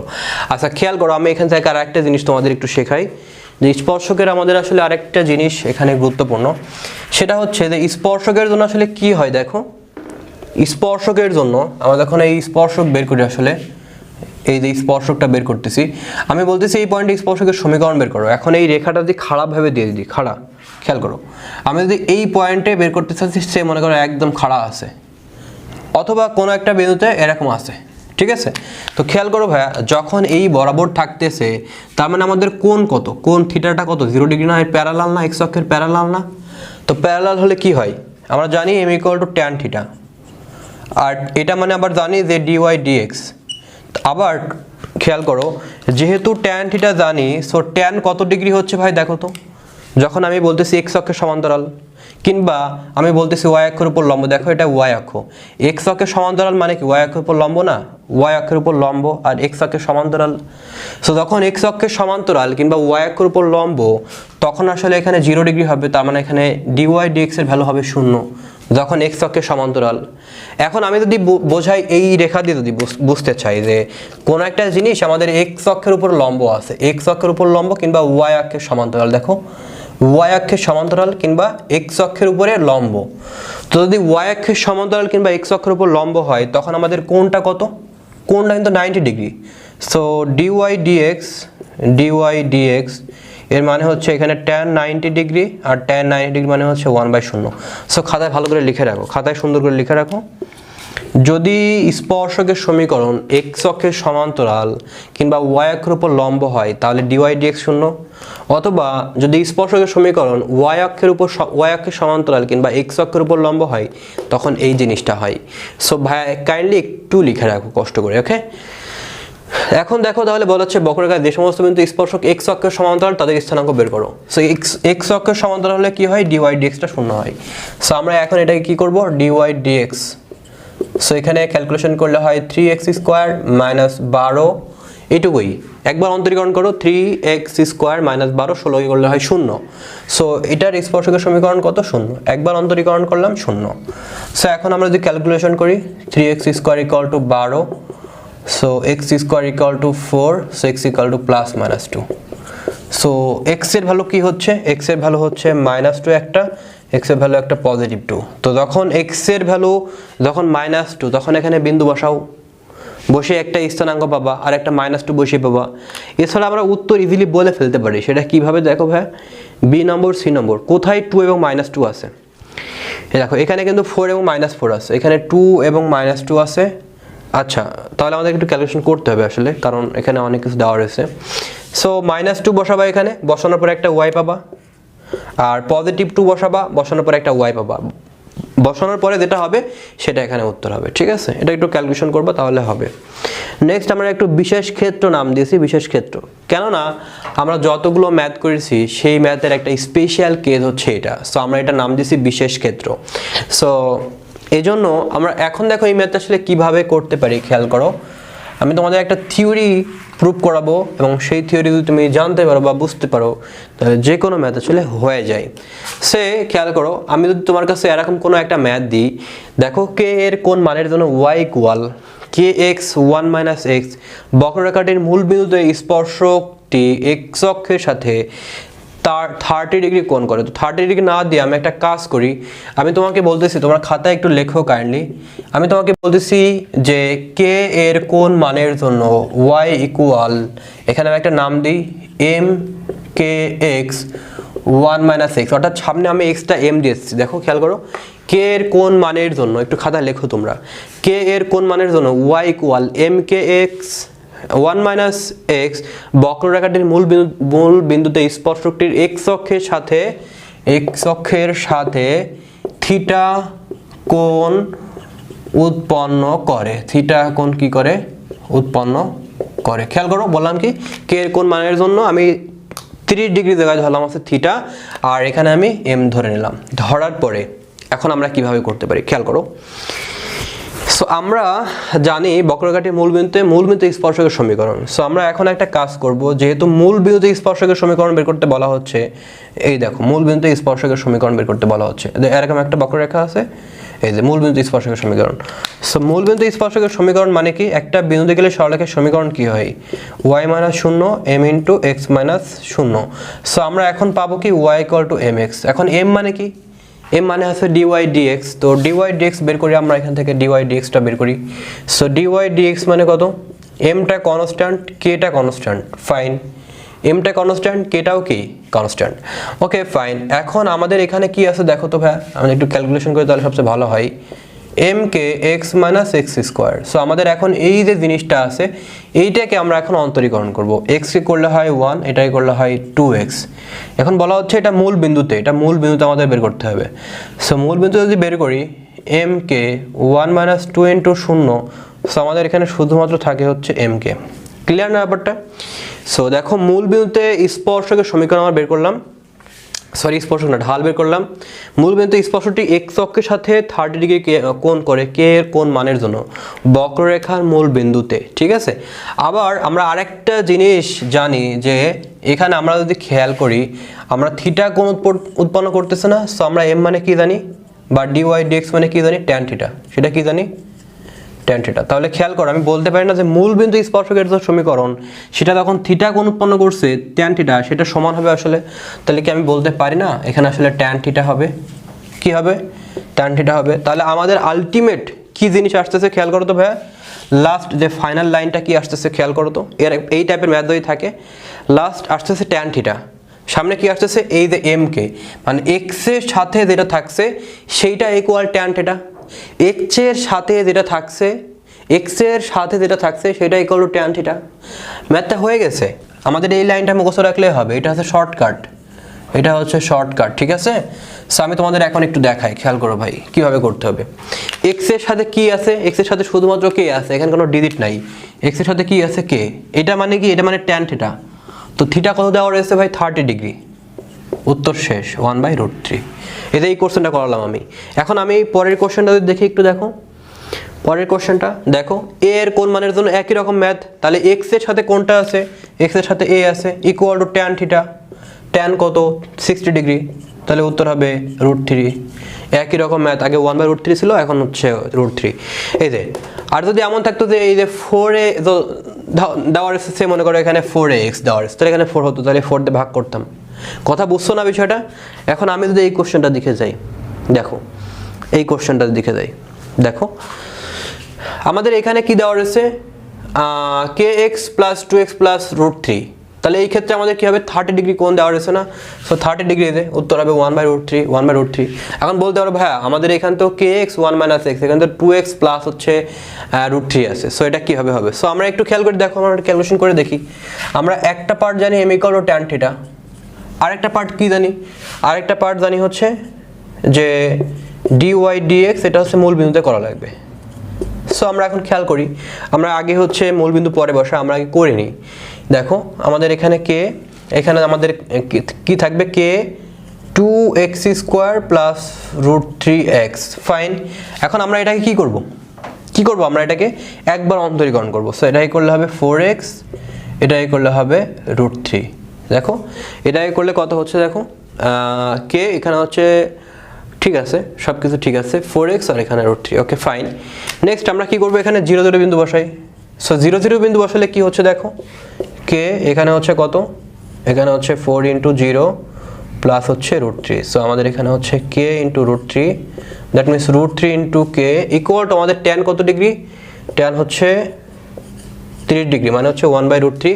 সো 1/3, একটু ভুল করলাম আমি, একটু ভুল হয়েছে, এটা ঠিক আছে। মানে যদি এরকম ফরম্যাট থাকে kx 1 - x, এই ফরম্যাট যদি থাকে তাহলে হবে।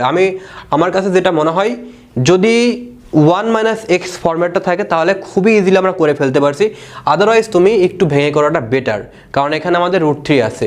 এবং আমি তোমাকে যদি আরেকটু সহজ করে বলতে চাই তাহলে কি হবে, খেয়াল করো। আমি যদি সহজে বলতে চাই, জিনিসটা হচ্ছে এমন যে আমাদের এই জায়গাটাতে, এখানে আমরা ক্যালকুলেশন যদি করি, দেখো আমাদের এখানে আসতেছে 2x² + √3x, খেয়াল করো এমন আসতেছে না, এমন আসতেছে, রাইট? সো এখানে একটা জিনিস খেয়াল করো, কেন আসলে √3টা আসছে। আমি যখন এই যে এই √3x আসতেছে, আমি যখন এটাকে একবার অন্তরীকরণ করতেছি, ভালো করে বলবো, আমি যখন এটাকে একবার অন্তরীকরণ করতেছি তখন এখানে 4x, এখানে √3 আসতেছে। এই যে √3 থাকার কারণে যখন আমি বিন্দু বসাচ্ছি তখন কিন্তু x থাকার কারণে এটা শূন্য হয়ে যাচ্ছে, x থাকার কারণে এটা শূন্য হয়ে যাচ্ছে, কিন্তু এটা কিন্তু শূন্য হচ্ছে না। সো এই জায়গাটা দেখো, এখানে এখানে x - x² আছে।